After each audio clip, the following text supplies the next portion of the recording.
শেরপুরের সীমান্তবর্তী ঝিনাইগাতীতে পৃথক অভিযানে আমদানি নিষিদ্ধ ও ভারতীয় বিভিন্ন ব্র্যান্ডের ভারতীয় ৪৯৭ পিস মদসহ দুটি গরু জব্দ করেছে তাওয়াপুচা বিওপি। বৃহস্পতিবার ভোরে উপজেলার ছোট গজনী এলাকা থেকে মদ এবং খারামুড়া এলাকা থেকে দুটি ভারতীয় গাভী উদ্ধার করা হয়।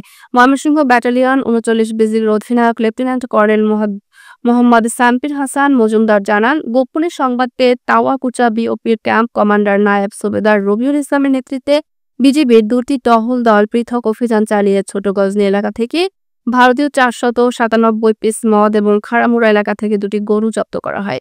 এ সময় বিজিবির উপস্থিতি টের পেয়ে মাদক ও গরু চোরা কারবারি পালিয়ে যায়। জব্দকৃত মদের বর্তমান বাজার মূল্য ৭,৪৫,৫০০ টাকা এবং দুটি গরুর মূল্য ২,২০,০০০ টাকা। এ বিষয়ে আইনি ব্যবস্থা প্রক্রিয়াধীন রয়েছে বলেও জানান ময়মনসিংহ ব্যাটালিয়ন ৩৯ বিজিবির অধিনায়ক লেফটেন্যান্ট কর্নেল মোহাম্মদ সাম্পির হাসান মজুমদার।